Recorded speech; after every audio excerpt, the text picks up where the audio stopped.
Salut à tous, aujourd'hui le thème de la vidéo est la question: les animaux possèdent-ils des émotions? Pour moi, la réponse à cette question est innée, c'est oui.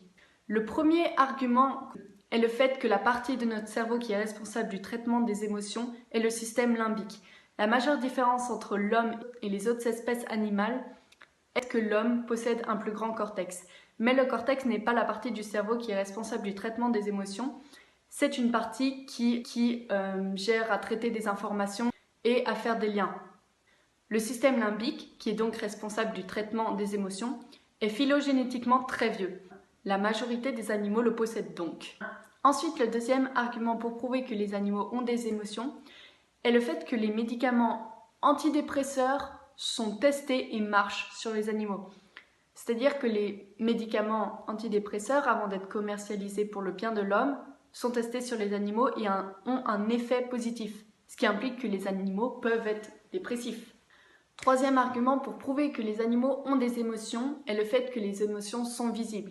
Les émotions telles que la peur, l'envie, le seeking system, elles sont exprimées chez les animaux tout comme chez l'humain. Par exemple, chez un cheval, lorsqu'on a un pli au-dessus de l'œil, une espèce de ride, ça peut signifier que l'animal a mal.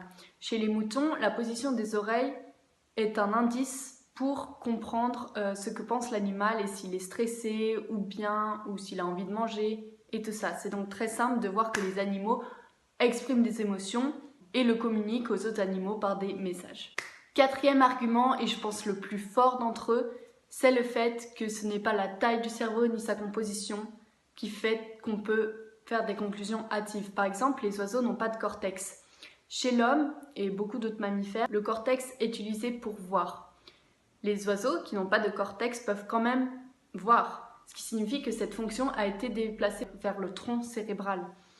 Or, même s'ils n'ont pas de cortex, on ne peut pas dire que les oiseaux ne voient pas. Aussi, les oiseaux ont un très petit cerveau et pas de cortex. Or, ils sont parmi les animaux les plus intelligents sur la planète. Par exemple, on a certaines espèces d'oiseaux qui peuvent utiliser des outils, ce qui est une forme d'intelligence très supérieure à la moyenne des animaux. La question de savoir si les animaux ont des émotions ne se pose donc pas.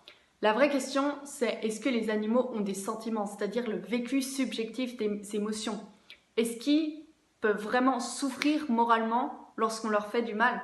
Pour moi, la réponse est évidente, c'est oui, mais ce n'est pas encore prouvé scientifiquement, alors on espère que nos amis scientifiques vont le prouver d'ici bientôt. Merci d'avoir regardé cette vidéo.